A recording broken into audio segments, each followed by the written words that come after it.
Tidak, saya nanti langsung itu, mungkin langsung ke Jogja kan jadwalnya itu saya memang ke Jogja. Baru ini saya ke Jogja naik pesawat gara-gara hormat Kiai Mas Bukin. Sepanjang hidup saya nggak pernah ke Jogja naik pesawat, baru ini nanti rencananya naik.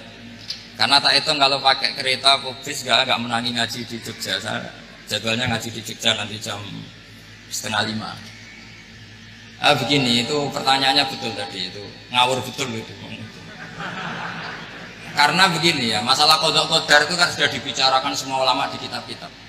Satu, kita mengikuti ahlul hakikah. Idza dzikiral qadar famsiku. Kalau qada qadar sudah dibicarakan famsiku, kamu harus diam di situ. Karena pertanyaannya gini, kalau kamu orang soleh, dan semoga Anda pelatihan jadi orang soleh, itu melihat Allah sudah menentukan semua, itu keren. Saya bangga punya Tuhan yang sudah tahu nasib saya kayak apa nanti. Saya betapa malunya punya Tuhan yang tak takoi, Gusti, supaya nasibnya bahagia, mbah roh tapi kiresik. Itu kan ngeri betul. Sehingga kalau kamu soleh itu pokoknya bangga kalau Allah sudah tahu apa yang akan terjadi. Nah, soal kepanikan kita kan kadang, kok nang wis ngerti aku celoko, terus gunanya apa aku sholat? Itu kesalahan kita. Kita kecewa kalau sekarang soleh, kemudian akhirnya tidak soleh dan akhirnya kita masuk neraka. Kekecewaan ini namanya khadun nafsi. Kita hanya mikir diri sendiri. Sebetulnya kalau kita abdan lillah, benar-benar hamba Allah, tetap bangga karena punya Tuhan yang tahu apa yang akan terjadi. Makanya yang dibutuhkan kesalian untuk ngakoni qada qadar, dibutuhkan kesalian. Kalau enggak kriminal betul. Maka Sayyid Hasan bin Ali, saya hafalkan makalannya itu. Di antara aturan iman harus iman sama qada qadar. Untuk menunjukkan innahu la yuqsa qurhan wa la yuhlabu qurhan, kata beliau. Supaya kita tahu bahwa Allah itu tidak dimaksiati secara terpaksa. Kamu bisa enggak bayangkan Allah ngeluh gini, sakjane aku ora seneng maksiat, tapi saya bisa berbuat apa? Artinya apa? Kalau maksiat dan keburukan tidak khairihi wa syarrihi minallah, itu Allah kan kurhan. Faham yang saya maksud? Artinya apa? Kita harus berkeyakinan khairihi wa syarrihi minallah. Tapi kita butuh syariat. Lalu setiap orang nakal berkelit kersane Allah juga masalah. Maka diteruskan makalah beliau. Waman hammala dzambahu rabbahu faqad fajar. Dan siapa yang menimpakan dosanya atas nama Tuhannya, maka faqad fajar. Dia lacut betul. Sing zina kuwe ya Allah kan gak melok zina, sing maling kuwe ora melok maling. Sing beto bak-bak kuwe ora tau beto. Terus kowe muni kabeh krana Allah, itu kriminal betul.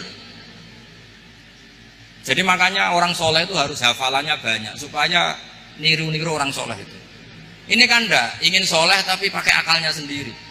Itu bahaya dalam agama, karena agama itu harus ada riwayat. Makanya beliau menyebut 2 kali. Siapa yang tidak meyakini khairihi wa syarrihi minallah, maka dia faqad kafar. Karena seakan-akan di dunia ini waqa'a fi mulkihi ma la yuriduhu. Kalau kamu bilang syar tidak minallah, berarti waqa'a fi mulkihi ma la yuriduhu, di kerajaannya terjadi sesuatu di luar kehendaknya. Tapi waman hammala dzambahu rabbahu faqad fajar. Orang yang menimpakan dosanya ditimpakan karena Allah, maka faqad fajar. Dia lacut betul. Wong apa ada ikut maling, ada ikut zina, ada ikut korupsi kok. Oh, ini kehendakmu. Nah, kalau kamu bisa paham itu, ya sudah jadi orang soleh saja. Kalau enggak, ya pilih wa amsiku tadi apa? Sudah, tidak usah dibahas. Jadi saya mohon semua yang dengar ngaji saya ini, yang enggak tobat supaya tobat, yang sudah tobat ditambahi ilmu, karena biasanya tobat ya karena tidak ngerti apa-apa, semua mikir. Itu makalnya Sayyid Hasan bin Ali, cucunya Rasulullah SAW, dan itu diamini oleh semua ulama. Saya pernah ditanya seorang rektor, nggak terima dosen, nggak terima mahasiswa, rektor. Tanya, Gus, yang benar itu Jabariyah apa Qadariyah? Jawaban saya lucu, sementing soleh dulu. Kalau setelah soleh kamu nggak apa-apa, Jabariyah atau Qadariyah.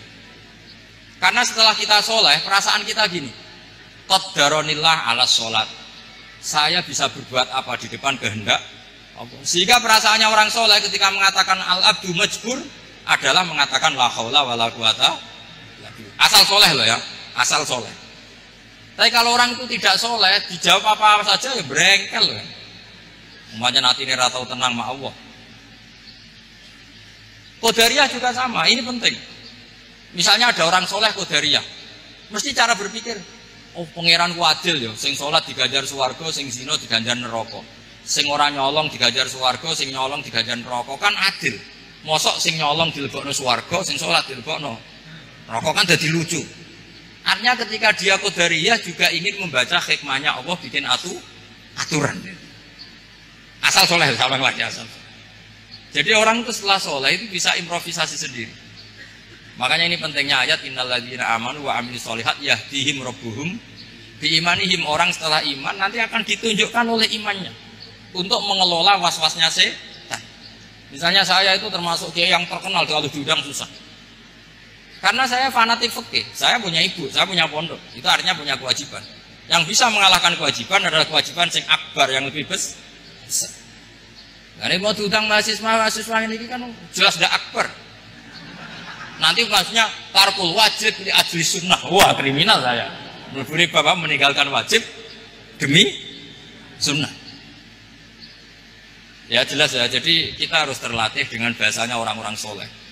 Kalau tidak masalah besar, masalah qadar zaman sahabat itu juga terjadi perdebatan. Terus ada yang cerita, ada riwayat idza dzikra ashabi fa'amsiku wa idza dzikra al-qadar fa'amsiku.